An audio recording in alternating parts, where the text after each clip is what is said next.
Dear viewers, السلام علیکم۔ آج میں آپ کی توجہ اس انتہائی اہم معاملے کی جانب دلوانا چاہتا ہوں جسے جان بوجھ کر پلاننگ کے تحت، سازش کے تحت آپ سب سے چھپایا جا رہا ہے۔ موجودہ حالات، پوری دنیا کے حالات آپ کے سامنے ہیں۔ سعودی کردار، امریکی کردار، ہمارا کردار، ترکی کا کردار، افغانی کردار، انڈیا کا کردار، اسرائیل کی حرکتیں، یہ سب آپ کے سامنے ہیں۔ ہم میں سے کچھ لوگ سمجھتے ہیں کہ یہ وسائل کی جنگ ہے، کچھ لوگ سمجھتے ہیں کہ یہ صلیبی جنگ ہے، کچھ لوگ سمجھتے ہیں کہ یہ ہندو ہمارے مخالف ہیں اس لیے معاملات ہو رہے ہیں، کچھ اپنے لیڈران کو برا بھلا کہتے ہیں۔ یہ سب معاملات آپ کے سامنے ہیں اور شاید کسی حد تک یہ سبھی ٹھیک بھی ہیں، مگر ایک بات جو ہم سب سے چھپائی جا رہی ہے وہ یہ ہے کہ 1923 میں پہلی جنگ عظیم کے بعد اتحادی قوتوں نے خلافت عثمانیہ کے ساتھ جبرن ایک معاہدہ کیا۔ اس وقت ترکی کے خلیفہ کا نام سلطان سادس وحید الدین تھا۔ اتحادی فوجیں جس میں فرانس تھا، جرمنی تھا، برطانیہ تھا، ان سب نے مل کر زبردستی ایک معاہدہ کیا 1923 میں، جس کی مدت 100 سال کی تھی۔ اس معاہدے کے تحت سلطان کی تمام ذاتی املاک ضبط کر لی گئیں۔ خلافت عثمانیہ جو 3 براعظموں پر پھیلی ہوئی تھی اس کا خاتمہ کر دیا گیا اور اس خاتمے کے نتیجے میں نئے 40 ملک وجود میں آئے۔ یہ خلافت عثمانیہ جس کی میں بات کر رہا ہوں اتنی طاقتور تھی کہ اس دور میں جتنے ممالک، جتنے براعظموں پر اس کا قبضہ تھا، اگر آپ دیکھیں تو موجودہ دور میں ان ممالک کے نام ہیں آرمینیا، عراق، شام، اردن، فلسطین، قبرص، بلغاریہ، رومانیہ، یونان، مکہ اور مصر جیسے ممالک اس سلطنت میں شامل تھے۔ اسی وجہ سے مسلمانوں کی قوت تھی، ان کی شان و شوکت تھی، ان کے ساتھ لڑنے سے پہلے طاغوت کو سوچنا پڑتا تھا۔ مگر اس معاہدے کے تحت جو شرائط لگائی گئی ترکی کے اوپر، انہوں نے ترکی کو باندھ دیا۔ وہ شرائط کیا تھیں ذرا سنیے۔ سلطان کی ذاتی املاک پر قبضہ، خلافت عثمانیہ کا خاتمہ، 3 براعظموں پر پھیلے ہوئے خلافت کے اثاثوں سے دستبرداری، ترکی جو خلافت اسلامیہ کا مرکز تھی اسے سیکولر سٹیٹ قرار دیا گیا، اسلام اور خلافت کے اوپر پابندی لگا دی گئی۔ ترکی کے قدرتی وسائل میں پیٹرول سر فہرست تھا، پیٹرول کی ڈرلنگ پر پابندی لگا دی گئی۔ ترکی کے ساتھ جو عالمی بندرگاہ تھی ہے اس کا نام ہے باسفورس۔ اس کی اہمیت نہر سویز جتنی ہے۔ ترکی کو پابندی لگائی گئی اور اس پابندی کے تحت باسفورس کے علاقے کو عالمی ملکیت قرار دے دیا گیا اور ترکی پر پابندی لگائی گئی کہ آپ یہاں سے کسی قسم کا ٹیکس نہیں لے سکتے۔ یہ تمام شرائط لاگو کرنے کے بعد اس معاہدے کو 100 سال کے لیے لاگو کر دیا گیا۔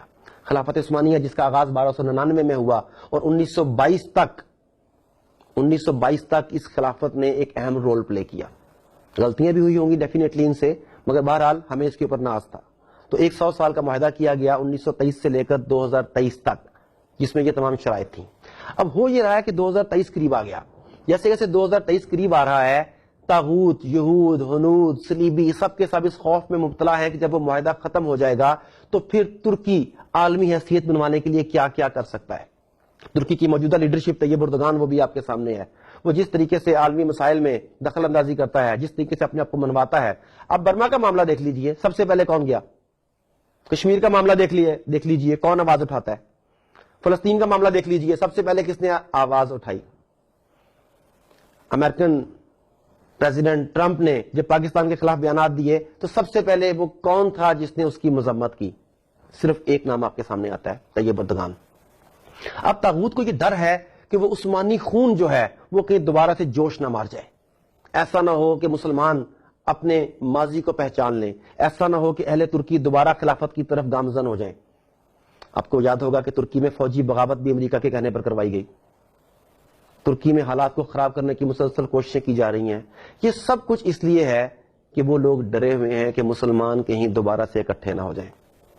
اب آپ طیب اردگان کے گزشتہ کئی بیانات کا اگر جائزہ لیں تو وہ بار بار کیوں کہتا ہے کہ 2023 کے بعد ترکی پہلے جیسا بیمار ترکی نہیں رہے گا، ترکی عالمی سیاست میں اپنا کردار ادا کرے گا؟ ترکی کیوں بار بار مسلمانوں کی مدد کے لیے بھاگ رہا ہے؟ یقیناً پرانا خون جوش مار رہا ہے، پرانے جذبے رنگ لا رہے ہیں، اور یہ چیز امریکہ کو، طاغوت کو، صلیبیوں کو، اسرائیل کو، یہودیوں کو، ہنود کو، سب کو بہت زیادہ تنگ کر رہی ہے۔ دوسرا کام جو امریکہ ہمارے ساتھ کر رہا ہے، طاغوت ہمارے ساتھ کر رہا ہے، وہ یہ کر رہا ہے کہ میڈیا کے زور پر ہمارے اوپر امریکہ کی سپریمیسی کا ایک ہوا بٹھا دیا گیا ہے۔ ہمیں یہ بتایا گیا ہے کہ امریکہ کے ساتھ لڑنا، حتیٰ کہ امریکہ کے ساتھ لڑنے کا سوچنا بھی حماقت ہے۔ گزشتہ چند دنوں میں نے چند ویڈیوز امریکی ٹیکنالوجی اور امریکی حرکتوں کے بارے میں دیں تو مجھے بڑے بڑے شاندار کمنٹس سننے کو ملے، کچھ لوگوں نے اسے اپریشیٹ کیا، لیکن بے شمار ایسے لوگ بھی تھے جو میری ان تمام باتوں کو کہ امریکہ سے ٹکر لی جا سکتی ہے، میری بے وقوفی، حماقت، جذباتی پن یا بے وقوفی کہتے تھے۔ یہ بہت انپورٹنٹ چیز ہے کہ کیا وہ واقعی اتنا سپر پاور ہے, اتنا پاورفل ہے کہ جو چاہے کر سکتا ہے. ہمیں بتایا جاتا ہے کہ امریکن سیٹلائٹس اتنے پاورفل ہیں کہ وہ دنیا کے ایک کونے سے دوسرے کونے تک ہونے والی ہر حرکت سے باخبر ہیں. ہمیں بتایا جاتا ہے کہ امریکہ سیٹلائٹ کے تھرو چیونٹی کے بائیں آنکھ کا نشانہ لے سکتا ہے وغیرہ وغیرہ وغیرہ. اور میں جب یہ سنتا ہوں تو مجھے ہنسی آتی ہے. اور کیوں آتی ہے میں آپ سے بھی شیئر کرنا چاہتا ہوں تاکہ آپ لوگ بھی اسے انجوائے کریں. پاکستان میں نیٹو کے 20,000 کنٹینرز گم ہو گئے, چوری ہو گئے, جو مرضی آپ اسے نام دے لیں. وہ کہاں گئے؟ امریکہ, نیٹو فورسز, تمام کے تمام سیٹلائٹس, دنیا کی تمام تر ٹیکنالوجی مل کر یہ آج تک نہیں پتا لگا سکی کہ وہ کنٹینرز کہاں پہ ہیں. دیکھیں کنٹینر کوئی 1 انچ 2 انچ کا, فٹ 2 فٹ کا, 6 فٹ کا, 10 فٹ کا نہیں ہوتا. اور ایک کنٹینر نہیں, 2 کنٹینر نہیں, 10 کنٹینر نہیں, 20,000 سے زائد کنٹینرز اسلحے سے بھرے ہوئے, مشینری سے بھرے ہوئے, امریکی ٹیکنالوجی کو اپنے اندر سموئے ہوئے, وہ تمام کے تمام کنٹینرز آج کہاں پر ہیں امریکہ نہیں جانتا. یہ ہے امریکن ٹیکنالوجی. اسی ٹیکنالوجی کو ایک اور طریقے سے دیکھیے. آپ کو یاد ہوگا کہ 28 مئی کو جب پاکستان نے ایٹمی دھماکہ کیا, امریکہ اور پوری دنیا نے مل کر ہمیں روکنے کی کوشش کی. ڈرایا گیا, للچایا گیا, دھمکایا گیا, مگر جب ہم نے یہ ٹھان لی کہ ہم نے یہ دھماکے کرنے ہیں, دنیا کو بتانا ہے کہ ہم ایک اٹامک پاور ہیں, تو ہمیں کوئی نہیں روک سکا. امریکن تمام تر ٹیکنالوجی یہ بات پتہ نہیں لگا سکی کہ دھماکے کس جگہ پر ہوں گے, ہمارے اٹامک ایسٹس کہاں پر ہیں, ان کی ٹرانسپورٹیشن کیسے کی جائے گی, کس جگہ پر لے جایا جائے گا. ان کے تمام سیٹلائٹ, تمام طیارے, تمام میزائل تیار تھے کہ انہیں ڈسٹرائے کیا جائے, مگر کیا وہ ایسا کر سکے؟ نہیں کر سکے. اس کا مطلب ہے کہ جب ہم یہ چاہتے ہیں کہ ہم کوئی کام کرنا چاہتے ہیں تو ہمیں امریکہ یا دنیا کی کوئی طاقت نہیں روک سکتی. اس لیے کہ کچھ لوگ اسباب پر غور کرتے ہیں. امریکہ کے پاس یہ ہے, اسرائیل کے پاس یہ ہے, انڈیا کے پاس یہ ہے, ہم ان سے ٹکر نہیں لے سکتے. کچھ لوگ یہ سوچتے ہیں, اور کچھ لوگ اسباب کی بجائے مسبب الاسباب پر غور کرتے ہیں. ان کا بھروسہ اسباب پر نہیں, مسبب الاسباب پر ہوتا ہے. تو برادرز, میں آپ کو یہ بتانا چاہتا ہوں کہ 2023 میں جو معاہدہ ختم ہو رہا ہے اس کے بعد دنیا ٹوٹلی بدلنے کی طرف جا رہی ہے. آنے والے 5 سے 10 سال میری, آپ کی, ہم سب کی زندگیوں میں انتہائی امپورٹنٹ ہے. اتنی بڑی تبدیلی آئے گی کہ آپ سوچ نہیں سکتے. اب یہ آپ کے اوپر ہے کہ آپ اس تبدیلی کا شکار ہونا چاہتے ہیں یا اس تبدیلی کا حصہ بننا چاہتے ہیں. یہ تبدیلی مثبت بھی ہو سکتی ہے, یہ تبدیلی منفی بھی ہو سکتی ہے. یہ تبدیلی آپ کی زندگیوں کو پرانے شان و شوکت و عروج کی طرف لے جا سکتی ہے, اور یہی تبدیلی آپ کو خاک میں ملا سکتی ہے. آپ اپنا کیا رول سلیکٹ کرتے ہیں یہ ٹوٹلی چوائس آپ کی ہے. مگر اپنا رول سلیکٹ کرنے سے پہلے ایک بات بتانا چاہوں گا کہ خدا را میڈیا سے بچ کے رہیے گا.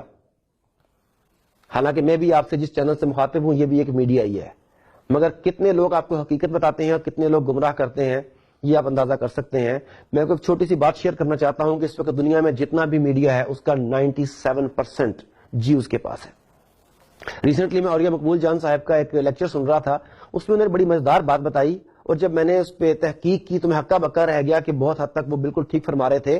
وہ بتاتے ہیں کہ دنیا میں 3 ایسی کمپنیاں ہیں جن کے پاس 97% میڈیا کا شیئر ہے. ان میں سے ایک والٹ ڈزنی ہے جس کے پاس پوری دنیا کے میڈیا کا 37% ہے, اور والٹ ڈزنی کے بورڈ آف ڈائریکٹرز کے تمام ممبرز جو ہیں تمام کے تمام جیوز ہیں. دوسری کمپنی روپر مرڈاک, تیسری ٹیری ٹرنرس, اور یہ تمام کے تمام یہودی لوگ ہیں. CNN ہو یا جسے آپ اپنا چینل سمجھتے تھے, الجزیرہ ہو یا کچھ پاکستانی چینل جنہیں آپ اپنا سمجھتے ہیں, در پردہ انہی کے ایجنڈے پر انہی کے لیے کام کر رہے ہیں.